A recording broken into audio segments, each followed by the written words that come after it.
Between 6 and 7, Bob and I made our first communion. We'd go to a catechism class either on Saturday afternoon or Sunday after church if we missed Saturday. Another thing, when I was about 8 years old, and part of this was mentioned before, Harvey Sheldon was a neighbor boy, 10 years. His birthday was one day before mine, so he was 10 years older than me. And Dad had him come over and help him with the farm work, or if the tractor or something needed working on. Why, Harvey was the one to do it. And if he had nothing else to do, he'd just bring his guitar over and play. Well, one day he was there and he said, "Well, it's time you learn to dance." So that's when I learned to dance, and he danced with Mother and Marguerite and I, and this was great.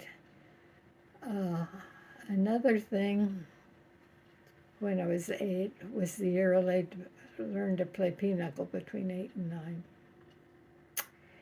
And so there was one time they didn't have enough women at their card party. So instead of letting me play upstairs with the other kids, I had to play Pinochle.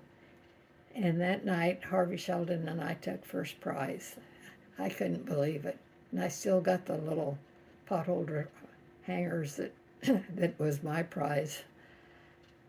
And the next thing was, that's probably the year that I became the chore girl. I learned to milk a cow, and I could milk pretty fast because Bob and Jean were milking at that time, and they weren't going to milk a cow if I couldn't. So in the evenings, I'd help Mother and Dad or whichever it happened to be doing the milking. I'd help milk cows. We had one that they told me not to bother because she was really a kicker. And so I didn't milk that cow.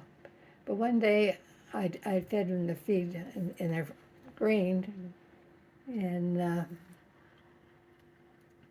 Dad said he'd be back in a little bit, and I said, "Well, I know how to hobble that cow." So I put the hobbles on her and was milking her when he come in, and "What are you doing?" And I said, "Milking Roni."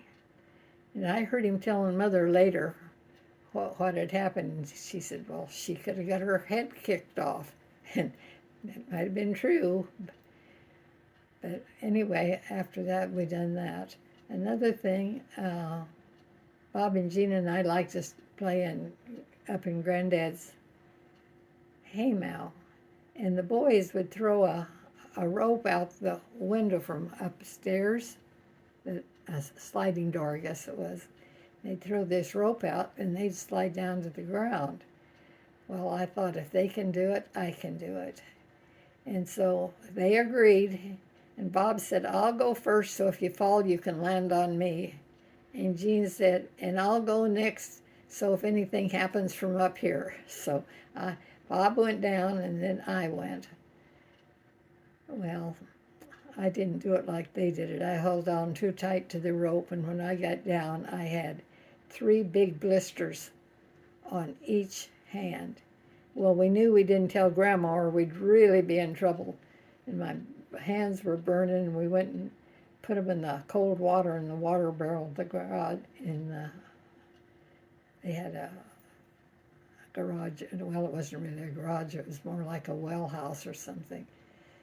So anyhow, we had hid the blisters from Grandma. But when I got home, I told them what I'd done.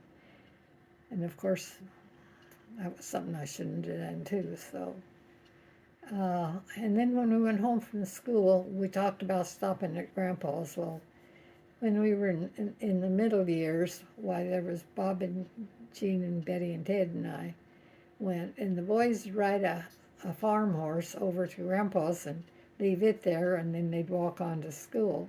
Well, after school, why, we'd walk to Grandpa and Grandma's, but Bob and Jean and I would ride the horse over the hill to listen to Jack Armstrong, the All-American Boy. We listened to that song, and by that time, Betty and Ted were there, so then the boys would ride it on home.